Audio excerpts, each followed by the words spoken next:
এই সতর্কবাণীটি অবশ্যই দেখে নেবেন। আসসালামু আলাইকুম সম্মানিত বিনিয়োগকারী ভাই ও বোনেরা, আশা করি সবাই ভালো আছেন।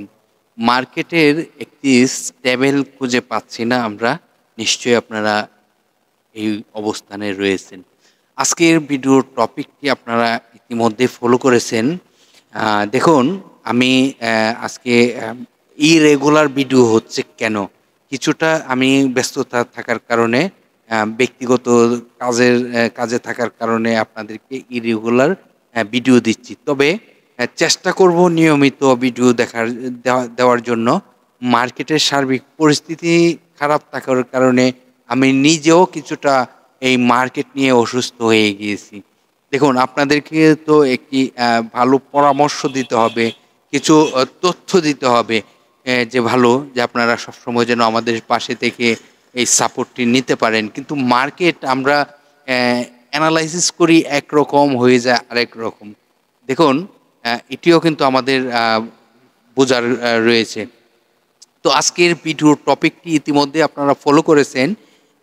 এই স্টকটি চমক দেখাতে পারে এখন। কোন স্টকটি? সে স্টকটি নিয়ে বিস্তারিত আলোচনা করব। চলুন একে একে এই আলোচনাগুলো আপনাদেরকে বোঝানোর চেষ্টা করি। আজকের আলোচনার যে স্টকটি, সে স্টকটির আলোচনা করার পূর্বে গত কার্য দিবসের ঘটে যাওয়া কিছু ঘটনা নিয়ে আপনাদের সাথে আলোচনা করি। আপনারা ইতিমধ্যে ফলো করেছেন 235 কোটি টাকা প্লাস লেনদেন হয়েছে।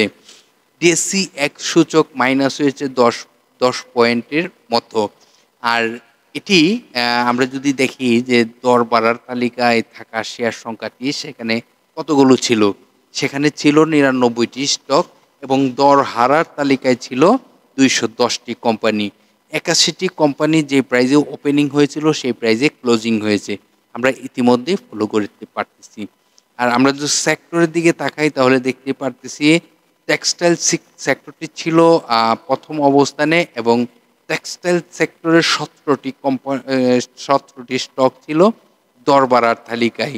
দ্বিতীয় সেক্টরটি ছিল অয়েল সেক্টর, এবং এই সেক্টরের 11টি স্টক দর বাড়ার তালিকায় ছিল। তৃতীয় অবস্থানে থাকা ইঞ্জিনিয়ারিং সেক্টর, এবং ইঞ্জিনিয়ারিং সেক্টরের 10টি স্টক ছিল দর বাড়ার তালিকায়। চতুর্থ অবস্থানে থাকা সেক্টরটি মিউচুয়াল ফান্ড সেক্টরের 10টি স্টক ছিল দর বাড়ার তালিকায়। পঞ্চম অবস্থায় থাকা সেক্টরটি ফার্মা সেক্টর। এই সেক্টরের 10টি স্টক ছিল দর বাড়ার তালিকায়। এই ছিল গত কার্য দিবসের ঘটনা। আমরা এখন চলে যাব আজকের আলোচনার যে স্টকটি, সে স্টকটি নিয়ে বিস্তারিত তথ্য প্রকাশ করার জন্য চেষ্টা করব। আজকের আলোচনার যে স্টকটি, সে স্টকটির ন্যাব রয়েছে 432 টাকা 51 পয়সা।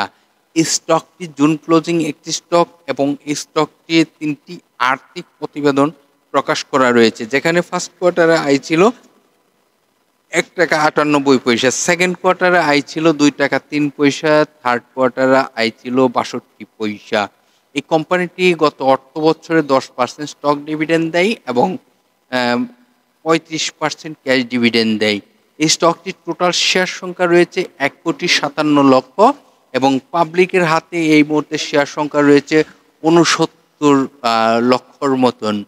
তো স্টকটির আরও বিস্তারিত তথ্য আপনাদেরকে দেখাবো ডিএসসির ওয়েবসাইট থেকে। আজকের আলোচনার যে স্টকটি, সে স্টকটির আরও বিস্তারিত তথ্য আপনারা দেখতে পারবেন। এখন আপনাদেরকে ডিএসসির ওয়েবসাইটে নিয়ে আসলাম, এবং আজকের আলোচনার যে স্টকটি অ্যাপেক্স স্পোর্ট, যেটি জুতা, এই স্টকটির বিগত 52 ওয়ার্কিং ডের মধ্যে 193 টাকা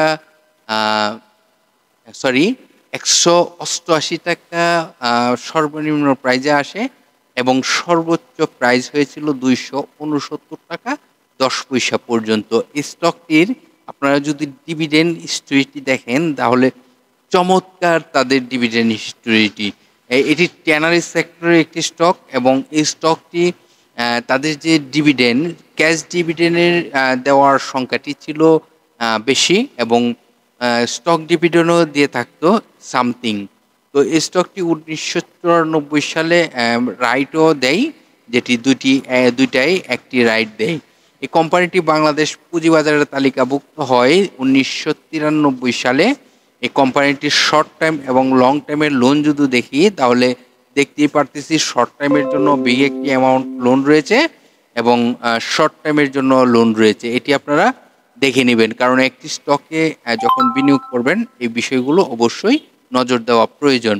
আজকের আলোচনার যে স্টকটি, সেই স্টকটির ওয়েবসাইটের লিঙ্ক থেকে আপনারা কিন্তু তাদের ওয়েবসাইটে প্রবেশ করে তাদের যে নোটিশ বোর্ডে যে আপডেট থাকে সেই তথ্যগুলো দেখার চেষ্টা করবেন। এখন আপনাদেরকে দেখাবো আজকের আলোচনার যে স্টকটি, সেই স্টকটির সাপোর্ট কোথায়, স্টকটির রেজিস্ট্যান্স কোথায় এবং এই স্টকটি যদি মুভমেন্টে চলে যায় তাহলে কত টাকা পর্যন্ত যাওয়ার সম্ভাবনা রয়েছে, যেটি রেজিস্ট্যান্স, এটি আমরা ফলো করব। এবং আজকের আলোচনার যে স্টকটি FX4, যেটি জুতা, সেই স্টকটির RSI কত আপনারা ইতিমধ্যে ফলো করিতেছেন। আজকের আলোচনার যে স্টকটি FX4 জুতা, এই স্টকটির RSI রয়েছে 39.64। আপনারা সকলেই অবগত রয়েছেন 30 থেকে 70 RSI স্ট্যান্ডার্ড RSI এবং এটি একটি লো RSI রয়েছে।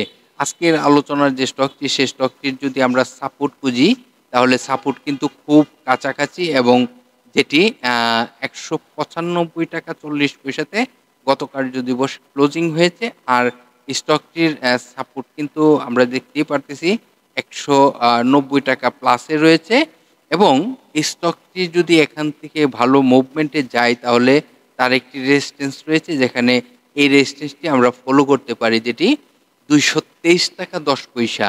এখান থেকে যদি একটি মুভমেন্ট দেখা যায় তাহলে এই যে 223 টাকা 10 পয়সা রেজিস্ট্যান্সটি কিন্তু আমরা রিসেন্টলি দেখতে পারবো। আশা করি স্টকটি যেহেতু তাদের ভালো অবস্থান রয়েছে এবং থার্ড কোয়ার্টারে কিছু আয় কমে যাওয়ার কারণে স্টকটির প্রাইস কিছুটা এই দুর্বল অবস্থায় রয়েছে।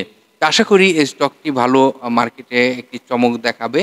আর আপনারা ইতিমধ্যে আজকের ভিডিওর টপিকটিও দেখেছেন, চমক দেখতে পারবেন এই স্টকটি, চমক দেখতে পারবেন। এটি বলার কারণ হলো স্টকটি আসলে সর্বদিকে ভালো। স্টকটি যে কোনো সময় একটি চমক দেখাতে পারে।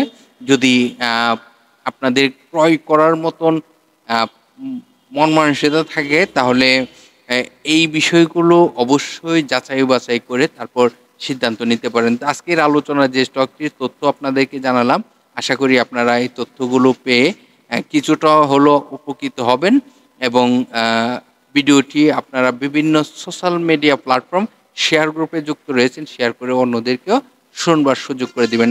আজকের মতো এখানেই বিদায় নিলাম, আগামীকাল আবার আলোচনা হবে। ততক্ষণ পর্যন্ত সকলে সুস্থ থাকেন, ভালো থাকেন, আল্লাহ হাফেজ।